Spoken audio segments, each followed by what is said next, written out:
Student to Amazon VA Success Roadmap.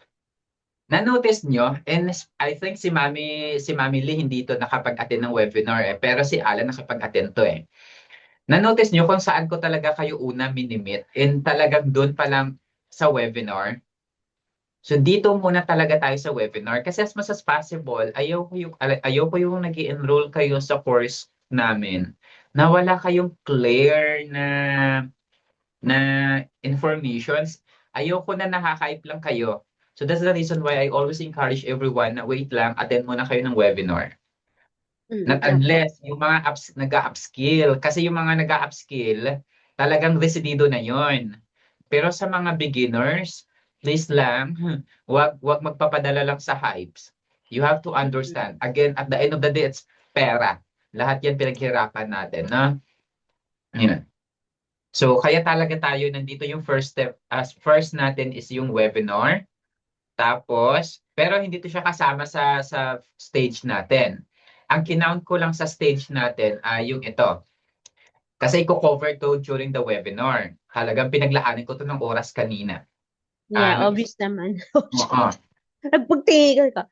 Nung nauna ko napansin niya, sabi ko, "Lah, dami sinulat ni Coach ha." Effort yung Oo. todo ah. So ano to siya? It's skills evaluations. Ito yung parating nalalak.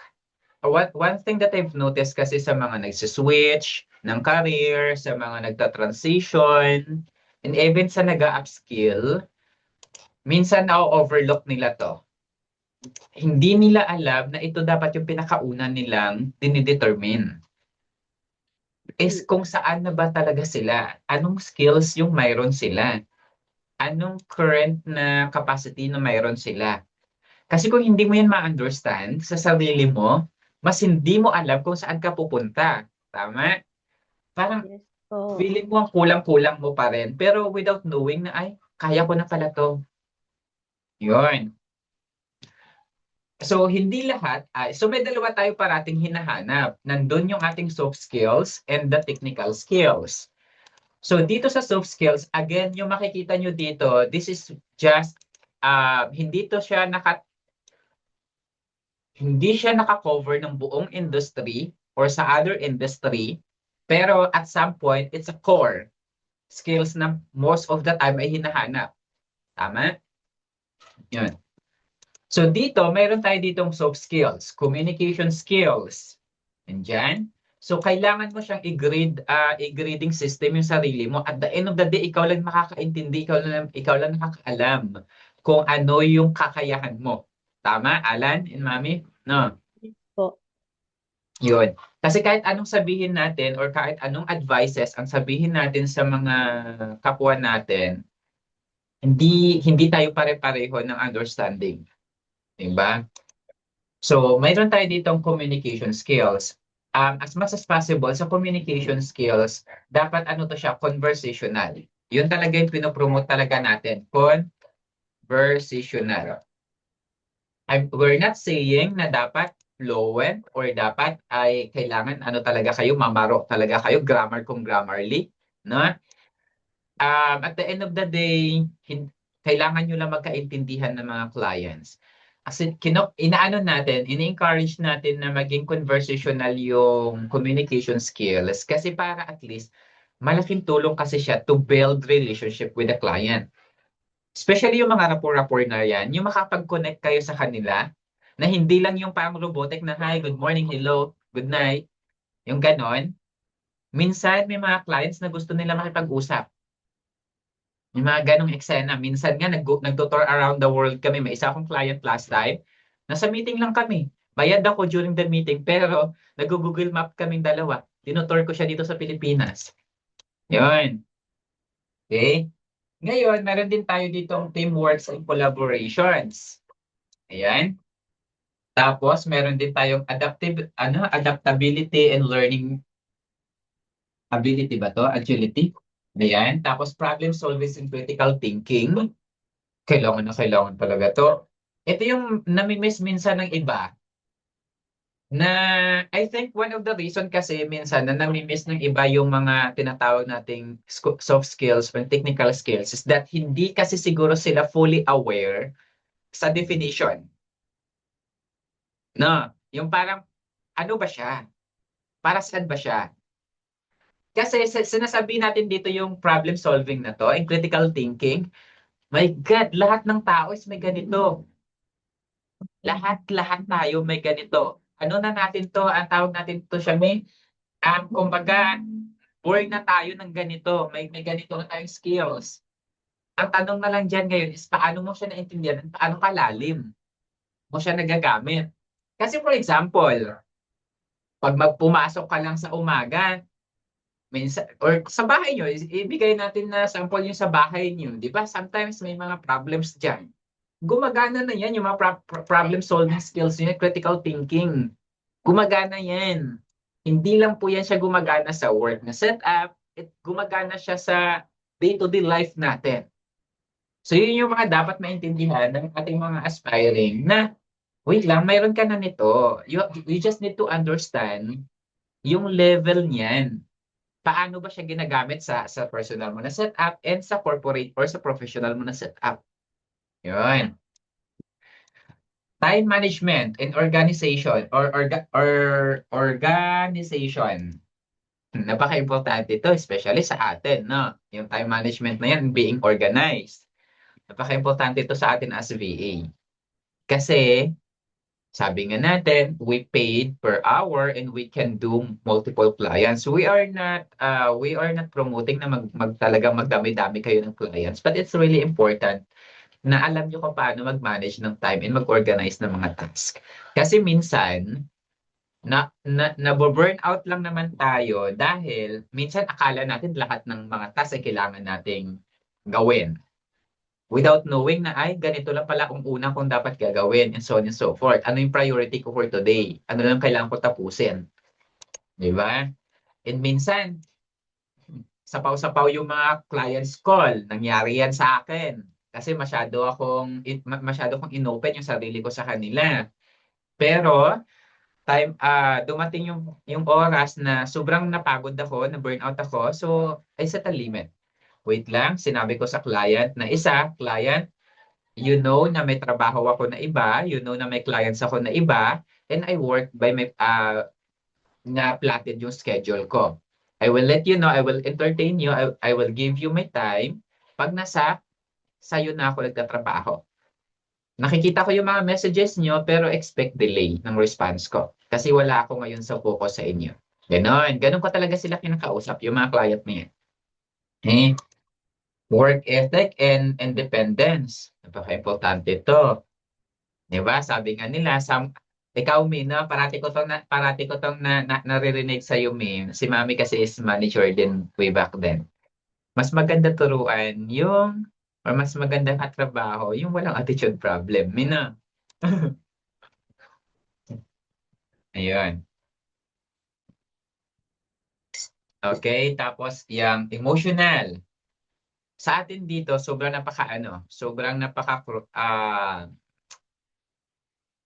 sabihin na natin na minsan, pag nagkahamali tayo sa trabaho natin, talagang labas ng sama ng loob kung labas ng sama ng loob. May mga clients talaga na ganun, na hard feelings talaga.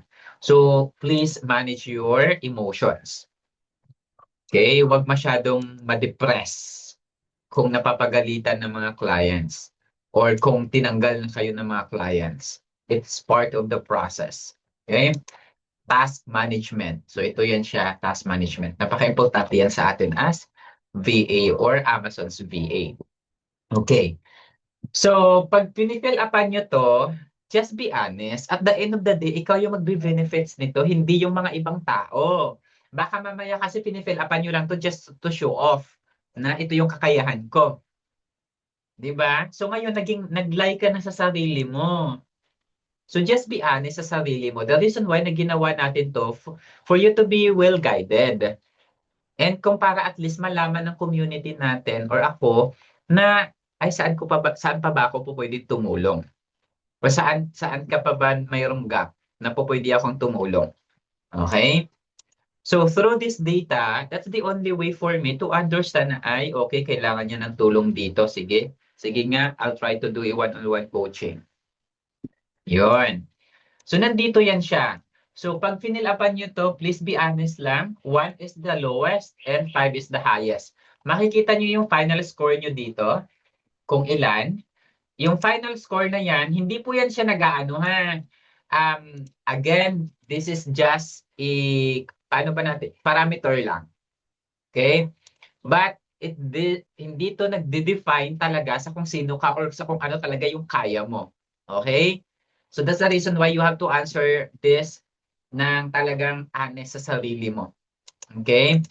So wag kang mag-ano dyan. So may corresponding to siya na description. Itong mga scores na to, may corresponding siya dito na description. Halimbawa, nilow mo to. Ayan. Halimbawa, nilow mo yan. Hanggang bumaba ka ng bumaba. Halimbawa, yan. So, nag-a-adjust yan. Talagang pinaghirapan ko to siya, me. Nag-a-adjust yan siya ng bongga. I Tapos, can tell nga. oo. So, nakikita dito yung description para guided ka kung nasa good. Kung 81, nasa good ka, meron ka ba? Tapos, meron din ditong suggestions for improvement. Ano ba yung pwede mong gawin to improve? Okay? Ayan. So, nagbabago yan siya. Pag bumaba ka na ng 70, nasa neutral ka na. Parang grading lang din sa school. And ano ba yung pwede mong gawin? Ayun. Take initiative on challenging tasks. Seek opportunity to improve. Yan. That's the same goes sa technical skills natin. Yung technical skills, ito yung mga focus na ng mga computer skills, mga production tools, ayan. So kung ano yung mga tools or ano yung mga ginagamit na natin talaga in terms doon sa pagtatrabaho sa industry ng VA or Amazon VA. So nandito yan siya. Nakalagay na yan siya dito.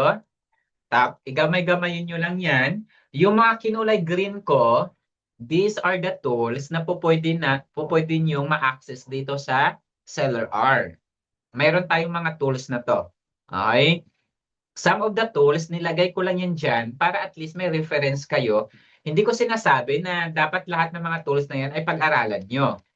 At least may guide kayo na ay may mga ganito pa palang ibang tools. Sige nga, I'll try to research.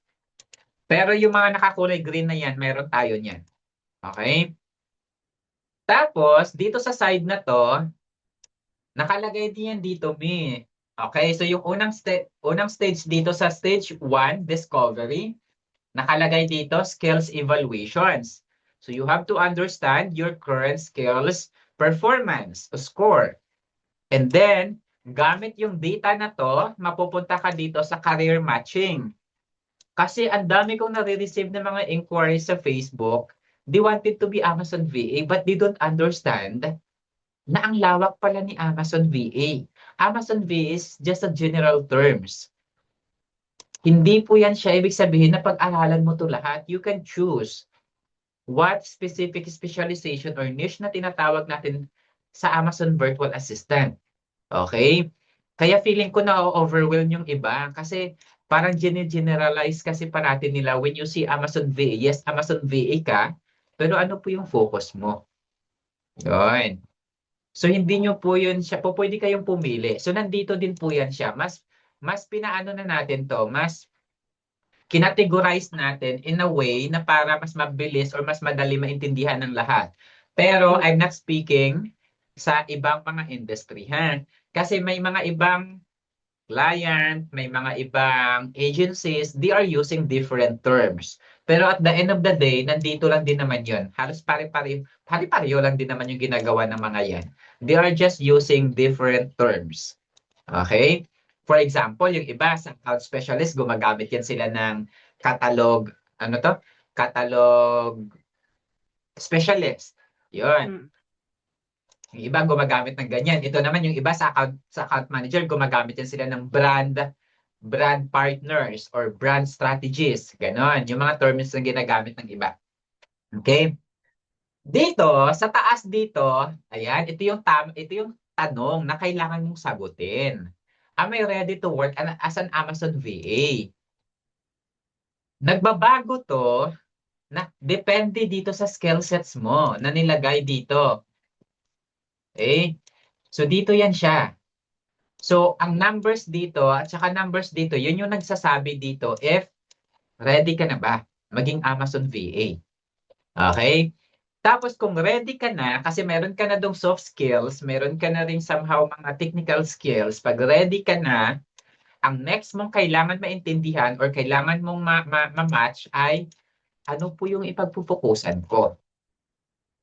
Okay? Kasi nakaka-overwhelm yan. Ang dami niyan, no? Pwede ka maging account manager, account specialist, product sourcing, supply chain. Yung iba kasi na-generalize lang nila. Okay? Tapos, ang kagandahan dito, Mi, ay nilagay ko na dito sa baba ano yung mga core. Okay? Core tools na ginagawa or ginagamit kada department. Ito, let's say sabihin natin ito yung roles mo. So nandito sa baba, ano yung mga specific tools na kailangan mong I'm not may mga iba pang tools. So nakalagay dito, these are just the core tools, but you don't need na pag-aralan lahat, isa-isa lang, then explore ka na lang kung anong mga mag-work sa mga tools and depends sa scope of work mo. At least mayroon kang something to start with. No? Hindi ka mawawala. Hindi ko sinasabi na pag-aralan nyo to lahat. Again, this is just the core tools. Isa-isahin nyo yung pag-aralan. Okay? And yung iba kasi dyan ay hindi ginagamit ng ibang department, yung iba ay ginagamit ng ibang department. All goods? Ayan. Next naman, of course, pag naintindihan mo na yung gusto mong pagpupusan, ito nakalagay din dito. Ano ba yung hinahanap sa'yo? Kung ikaw ay isang account manager, nakalagay din dito. Ano mostly ang ginagawa mo ay yung ini-expect sa'yo na i-deliver mo. Ayan, pag ikaw account specialist, ano yung hinahanap sa'yo yung core skills mo? Core skills ng account specialist include attention to details, time management, communications, problem solving, and proficient with Amazon sellers and related tools. Magkaiba-iba yan sila, katulad nito, product sourcing. Core skills ng product sourcing includes market research, data analysis, negotiation, supply communications, in attention to details. So nakalagay na dito yung parang core expectations. If you wanted to be a product sourcing, ito yung expectation or kahit pa paano, at least may idea na. Na. Next ay, wag lang basta pasukin yung industry na dahil lang naha-hype kayo. You have to understand, may demand po ba?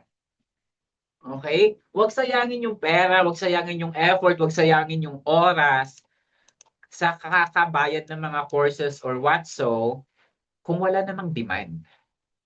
Okay? So dito, after mong ma-understand ano yung magiging focus mo, Alan, you have to understand paano gumagalaw yung demand. Kailangan mo sumabay sa market. Paano mo i-market yung sarili mo? Paano yung mga clients? Okay? And based sa data na nakuha ko ay PPC is yung pinaka-high demand. Store manager, pangalawa. SEO, yung pangatlo. And general VA or yung account specialist natin, yun yung dyan. Product sourcing, and so on and so forth. And that's the reason why, nung nag-discover ako ng demand, nagpa-interview ako. Ilang araw ako nagpapa-interview. Nag-submit ako ng mga applications. Nag-submit ako, ginawa ko ulit yung recruitment process, mapa-ano man yan, mapa-agency man yan, mapa-direct client man yan. Meron akong video, may recording ako later na ipaparinig sa inyo. Okay? So, I'm trying to capture kung paano yung gumagalaw yung mga recruitment and ano yung mga hinahanap ng mga clients.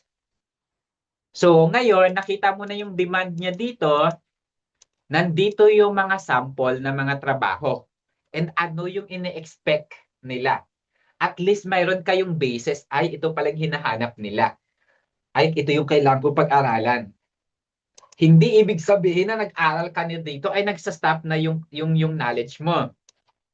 You have to adapt sa kung anong kailangan ng mga clients. Okay? For example, dito sa AMS expert na to, active to ha, pwede kayo mag-apply dito. So active to siya na applications. So pag pupunta ka dito, may mga applications yun dito. Ayan o, may mga benefits and dyan sila. Meron din sila dyan o. So this is the actual process of applications. Oh, Mayroon din yan dito, May. Ito, May, mamaya may interview ako dito. Ang laki ng offer dito, May. wow. Yan. So lahat inaatinan ko, wala akong balak magsigi kaano-ano, pero nagaan. Ayan no, nandito na si Senior Amazon ganyan, part-time video editor, nandito lahat. Nandito din yung mga kinahanap nila. See? Now, mayroon din dito sa Wings Assistant, mayroon din. This is just some part. Mayroon din tayo sa Upwork, mayroon din tayong mga ganon. Okay? Oh, So biruin mo, Mi, stage 1 pa lang to. Then fully equipped ka na at least may starting point. Hindi ka mawawala. Tama. Ang ganda nga po ng ginawa nyo eh. Kasi at least may, kumbaga parang may overview na yung mga yung mga gustong pumasok. Kasi yun nga po, pag minsan yung iba naha-hype lang. Tapos pagdating sa may nakaramdam na ng na-overwhelm na, titigil na sila. True. Totoo yan. Okay.